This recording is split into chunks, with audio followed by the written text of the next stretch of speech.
Already confused? Okay, I'll explain it. What am I doing here? Well, to explain that, we gotta rewind the clock. A lot.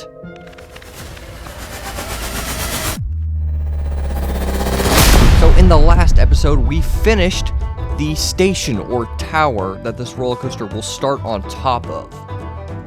The design of the tower is pretty simple. It's a giant square, 8 foot by 8 foot, and it uses these V supports to structurally hold the tower in place. On top of those are some 2x6s and then floor joists, which hold everything together nicely. Looks so cool. That's all I can say. I mean, we're 10 foot up. We're gonna be dropping that way.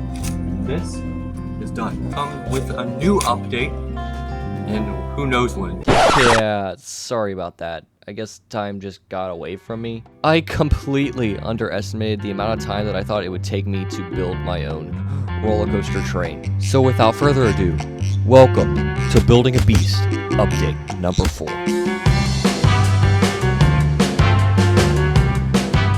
So the actual process of putting these poles in the ground wasn't hard at all, but it was definitely time consuming. The process started with digging a hole, obviously, and then sticking the 4x4 in the hole. Then with a piece of lumber, I would stab at the dirt with the water in it, and the water would then flow down deeper into the dirt, causing the dirt to become more compact. Then came the concrete. This consisted of pouring the concrete into the hole that had a little bit of water in it already, stabbing the concrete just like I did with the dirt, so that the water mixes with the concrete evenly, and then repeat, rinse, and repeat. This is done until the concrete was all the way up to the top of the hole to where I feel like it was a good height. Now you might be wondering why it took so long if this process was actually quite short for one pole. The answer to that question is quantity. You see, Werewolf has a total of 40 supports. That means I have to dig 40 individual poles and do this process 40 individual times. Now you may see why it took so long to dig all of these, but in the end it was completely worth it, as seen by this shot here. Now if you remember back to the layout, this roller coaster is not on a nice flat piece of land, it's on a creek. That means these posts have to be perfectly placed in order to get the shaping right. This proved very difficult because you're messing with a lot of terrain change. And so I got to work on putting every single one of these posts as close to the exact spot that I could. What surprised me about this part of the process is that the posts in the creek went down really easily, and I was able to get through a bunch of them fairly quick, which resulted in me gaining some time on this project. Then of course came the last supports, and the tallest. These reached 11 feet into the sky and almost another 3 feet into the earth. These supports will be holding up the spike as seen in this footage right here. The spike is the coolest looking element on the ride by far. It is completely vertical, meaning that the track is banked 90 degrees upward. This means that the rider will be facing directly towards the sky as they traverse this element. This will definitely excite the riders that are going to be getting on this thing. Speaking of excitement, that's the last hole dug. Oh my gosh. All the supports are now dug. This meant that the supports were now fully complete. And now I could start the ledgers. Simply put, the ledger is the piece of wood that holds up the roller coaster rails. So these pieces of lumber have to be extremely durable and large to be able to withstand the amount of pressure and weight that they're going to be experiencing on a daily basis. And this is why I chose a 2x8. An extremely durable piece of lumber, yet somewhat lightweight and can take a lot of pressure. The placement of these 2x8s was very easy. It consisted of forming a 90-degree angle with the 4x4 supports and then placing a level on top of the 2x8 to make sure everything was straight. All the numbers and data that I got were given to me by a program, which I'll explain in a different video. So that's all the ledgers done on Werewolf so far. The ledgers were probably the easiest part of the whole process because it was just literally screwing them in. And each ledger gets around 3 screws per side, so it's 6 screws per ledger. Most roller coasters use a big giant or 2 giant bolts, but that's because they pull so many forces and they have an incredibly heavy train resting on it like at all times. So Mine's not that heavy compared to real life ones, and it's not necessarily any big, so I just went with screws instead. And 3 pretty decently long screws is, I think, good enough. I mean, they're not going anywhere. So the cool part about this is, man, look at this, how this uses the terrain. It looks so good. I could have never asked for it to be better, but yeah, it looks cool. And then this, holy cow, this spike is bigger than I expected it would be. But yeah, it's pretty sick. So now on to the rails. This is worth noting real quick. You might see the finished drop in the background. That's because I did these shots out of order when I was filming them, which is not really fixable. I just had to put them in this order in the video, so I thought that might be important to point out. Now getting to one of the coolest processes of the entire project. This is the railing, or in other words, it would be the actual track work. Now, roller coaster rails are the most recognizable part of any roller coaster throughout any theme park. You know exactly what they look like. These are the pieces of lumber that actually keep the train on the track. What made this process so enjoyable and fun was the fact that I was literally bending wood over these ledgers. There's something awesome about seeing your shaping come together like you designed it by just bending a single piece of wood. But in order to bend the wood, I had to buy a slightly smaller piece of wood in order to get it to bend. This is why I used literal picket fencing to make these rails. One thing you might not know about them in the hardware store is that they are incredibly strong, yet incredibly bendable, which is awesome for me because that's exactly what I wanted them to be used for. Now, what do I mean when I say bendable? Well, the coaster I'm designing, it has a track piece that has to bend 35 degrees plus in order to have this layout to work as I initially planned it. So that means one of these picket fence pieces has to be able to bend 35 degrees plus in order for the layout to work. And of course, these pieces did it flawlessly. The actual process of which these rails went together was somewhat difficult. I had to overlay each existing rail on top of the other one so that there was a buffer. The way in which I bent the wood was by using glues and clamps to hold the wood in position until I could get up there and screw it into position. I had to be very careful about my placement of these because I wanted the shaping that my program gave me to be completely realistic. And everything went pretty smoothly. I didn't really run into any trouble or problems along the way. Now, the process was definitely time consuming because there are 9 layers of wood here. And I had to run through this process 18 times because remember, there's 2 roller coaster rails. And that 18 number is just for a 6-foot section. So yeah, there was a lot of railing to have to do. But it was totally worth it in the end. As you may remember, the posts, or 4x4s, have to be perfectly placed in order to have the perfect shaping for the roller coaster. So why am I bringing this up again? Well, it's because the posts weren't placed perfectly, or at least not in the lateral direction. You see, a shaping error only occurs when the 4x4 or post has an error with the forward and backwards motion. This was not the case.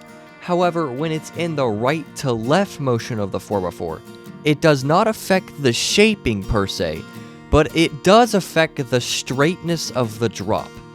Everything will still run fine, but it might look a little strange. More specifically, it might look strange if the 4x4 right to left motion is bad. Mine wasn't incredibly bad, so the human eye couldn't actually detect the problem with it, but math could. Thankfully, I was able to fix this error with a little gadget that I created, which I'll talk about a little bit later. We have finished the left rail of the roller coaster. Look at this view. Oh yeah. We got the little underside for the upstop, which I tried to make it as smooth as possible, and it looks pretty smooth. But I am really impressed. I don't know if y'all can tell, but look at that flawless, like, fluent curve. Oh, it's so cool to see. So we got the, also it comes up here. I guess it would be the right rail if you're looking over here, but I've been building up, so it's looking like the left rail from down there. Whatever, call it what you may. We got one rail done. And this is where it'll be sitting in the station, so that's kind of cool. You can see the left side already starting to take form. So let's get into that. One thing I want to talk about before moving on about the layout is safety. One of the ways in which I want to maintain safety during this project is by keeping all the bystanders watching this thing safe from the actual roller coaster. I will be doing this via a safety fence or barrier. Nothing crazy, but just something to stop people from running in and being able to touch the roller coaster while it's running. Another device of safety that I want to include is a stairway going up the tower, not a ramp. I may have learned this the hard way and built a ramp and decided that it may have been too steep. But whatever the case, there will be a stairway going up the tower so that people don't have to overexert themselves in order to ride this roller coaster. Another way I wish to achieve safety is by adding lateral supports. Right now, all you're seeing are vertical supports, which is fine for keeping the roller coaster upright. But as soon as a roller coaster train demonstrates any sort of lateral action onto the track will start to sway. The way to fix this is by incorporating lateral supports. What I mean by this is supports attached to the 4x4s going to the other 4x4s. This way we'll have supports alongside going the same direction as the track will. This will allow for the roller coaster train to be more smooth as it coasts down the track, but also for the track not to sway and create an unsafe experience. And the final way I wish to achieve safety, for the track portion at least, is to build an unload dock. Now this will ensure that the train will have an easy exit point when it comes to a rest to allow people to safely exit the coaster. Well, ladies and gentlemen, we have a done first drop. Look at that. That is so cool. I'm just getting a cool view of that behind me. 10 foot up. And we got the top layer on, as well as the bottom layer. As you can see, this one's a little bit more pushed out than the bottom one because it allows for an upstop wheel to sit right here. So yeah, we have a done first drop. So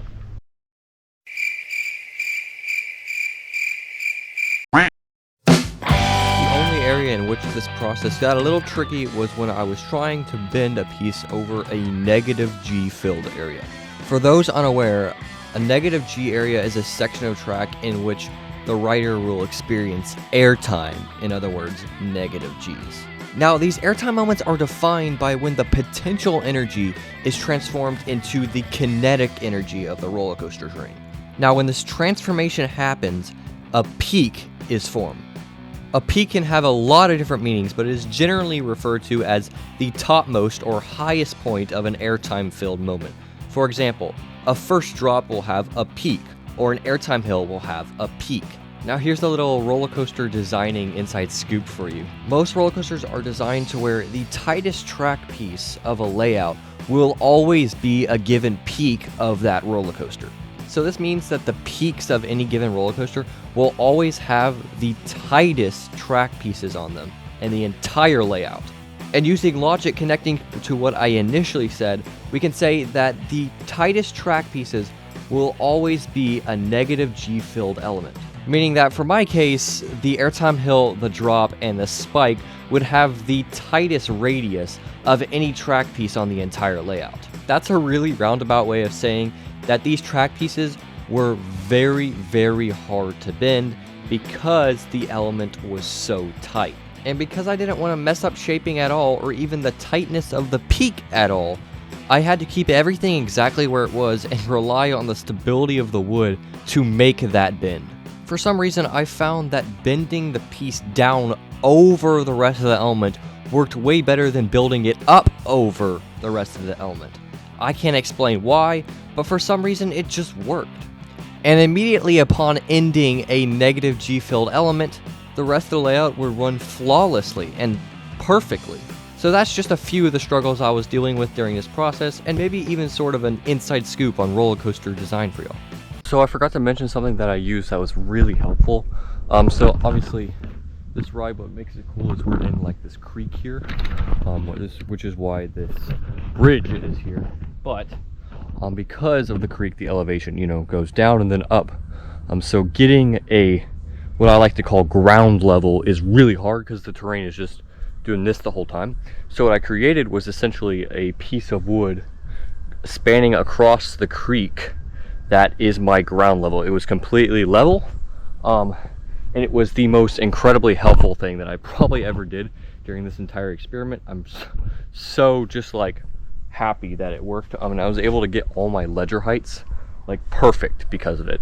And what I used to do this was this straight thing across here. I just took it out, which is why I'm recording, because I just finished using it for the last time. So it was incredibly helpful. Of course, it spans all the way over there to that side where the, you know, elevation becomes normal again. But I just want to point out that was incredibly useful, and it's finally going, which is kind of a big milestone for me. In order to maintain an equidistant rail distance, I created a contraption that was the exact length that I needed so that I could place it right on top of the rails and lock into place so that the rails would not move, and keep the exact same length all the way across the piece. This ensured that everything was very smooth and equidistant all the way throughout the layout, so that the roller coaster will not come off of the rails as it goes through this layout. This contraption that I created was only used on the bottom layer of the track work. It was not used on top layers. The reason for this was because each top layer is as close to the shaping as the bottom layer is. So if the bottom layer is correct, then the top layers will be as well. This meant that through the entire process, the only thing that I had to measure lengthwise was the width of the track, and I only had to do this during the bottom layer of the process. Because of this fact, this made the bottom layer of the track the hardest and longest portion of the track layout. This means that all the other pieces, all the other layers went very smoothly and elapsed very quickly, as all this process entailed was bending a piece of wood, clamping it, and screwing it in. Repeat, repeat, repeat. And this was done until every single layer was on top of the track. But of course, everything under the layering had to be exact. The ledgers had to be the right height, and the rails under it had to be perfect. So that is the basic shaping for Werewolf done. So during the process of the track work, or what I like to call the railing, there were approximately around 20 track pieces or 20 pieces of lumber that snapped over the airtime hill. Now, this was due to the fact that the airtime hill was such a sharp negative G element that the wood just could not bend in the middle of the piece. Now, I say middle because wood only bends in the middle of the piece of lumber. So if you're ever trying to do a project in which you need to bend the entire piece of wood, forget it, because it will only bend in the middle of the piece, unless using steam or any other way of bending it. For my case, I had to keep this in mind in the design phase of this project, knowing that only the middle of pieces of lumber would bend. So, while designing the roller coaster, I made sure that only the middles of these pieces of lumber would bend, not the ends. Now, there were still two places on this track layout that could not apply this way of thinking. Those two places were the top of the first drop and the airtime hill. These were the only two places in which the entirety of the piece of wood had to bend in order to maintain shaping and the radius of the track. If any of the pieces of wood were not bent completely throughout the entirety of the piece, it would screw up the rest of the layout, making everything uneven during the process. This meant that there were still two portions or sections of the track layout in which the entirety of the piece of lumber had to bend in order to maintain shaping. So as you can imagine, this created a lot of issues and a lot of cracked pieces. Approximately around 20 cracked pieces over the airtime hill alone. The way in which I avoided this was by finding a literal perfect piece of wood. This meant there could be no notches, no discolor, nor any other slight inconsistency in the wood that would cause it to break. This was a very big challenge. It was hard to find perfect pieces of wood. Even hardware stores do not store perfect pieces of wood. They will always have their inconsistencies and discoloration in the wood. which is fine for your everyday project when you're building a fence, a deck, or even a house. But when you're building a roller coaster, every piece of wood has to be perfect in order to maintain safety throughout the entire layout. So it was very hard to find perfect pieces. Of course, it worked out in the end because I was able to find enough that would not snap and break over the airtime hill. Along the way, I was able to create a process in which the entirety of the piece of wood could be bent more fluidly. This consisted of placing a clamp literally every 6 inches and then a screw right behind it, repeating the process all the way throughout the 8-foot piece of wood. Now, how is this different from the previous process of which I was going about? Well, during the previous process, I would only clamp the spots of the piece of wood that needed to be touching the other layer. In other words, I did not use a set distance for every clamp. It was kind of random. But for this process, I had to be very specific about my clamp placing. Even if it didn't look like that piece of wood wasn't touching there, I still had to clamp it and put a screw in because I wanted the entirety of the piece to bend. I also wanted to make sure that during this entire piece of wood, every inch of the piece of wood had the same amount of stress as the next inch. Now, with all these things in mind, 1, being able to obtain a perfect piece of wood, and 2, being able to clamp it every 6 inches, I was able to achieve the goal of bending these pieces of wood over the airtime hill. Now let's talk screws. The type of screw that I was using was a 3-inch galvanized star bit screw. I liked these screws because they were very long and could hold everything together nice and tightly. They would suck each rail into the pre-existing next one, allowing for these rails to look very compacted from the outside view. One thing that did aggravate me during this process was the length of said screws.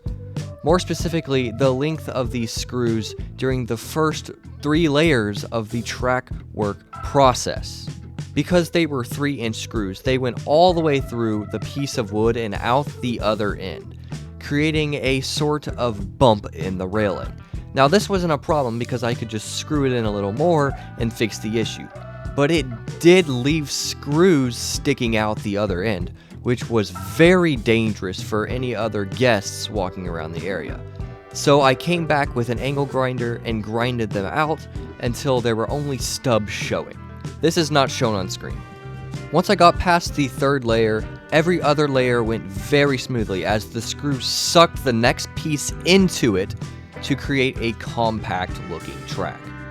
The next shot shown is an example of what happens when a piece cracks on the airtime hill. This was incredibly aggravating as I had to undo all the clamps and screws and replace it with a completely new piece. Oftentimes this would happen twice or even 3 times on each layer, causing it to be incredibly aggravating. It is also interesting to see how just the slight inconsistency on a piece of wood makes it so much more weaker than the next piece that doesn't have that inconsistency.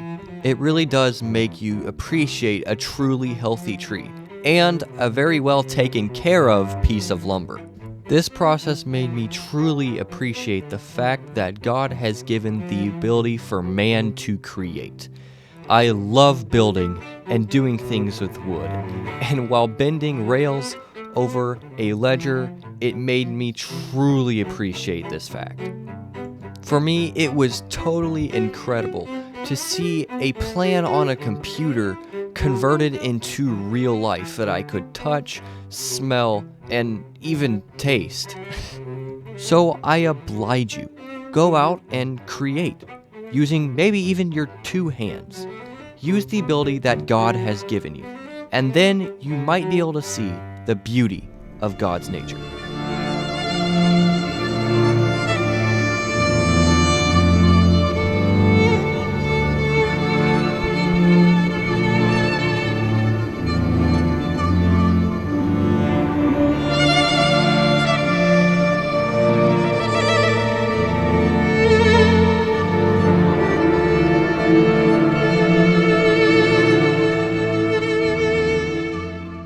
So that is a done track layout, and I think it looks absolutely insane, as you can tell by the drop here. it just looks incredible. So for the next video update, because this video update is actually now over, I will be doing things like the custom training, fitting that onto the track, and then fitting a steel layer over the actual wood itself, just so the wheels don't run through and eat at the wood. It just makes it a smoother experience altogether, but it still keeps it a wooden roller coaster, so you'll have that classic feeling. Other things include some maybe cue work, just general supporting fixing, and maybe even fixing up the tower a little bit. So those are some things to look forward to in the next video update, but that is it for today's video update. So thank you so much for watching. I hope you all enjoyed, hopefully learned a little bit, and stay tuned on the project, because there are some crazy things coming. And with that, I wish you all the best. Peace!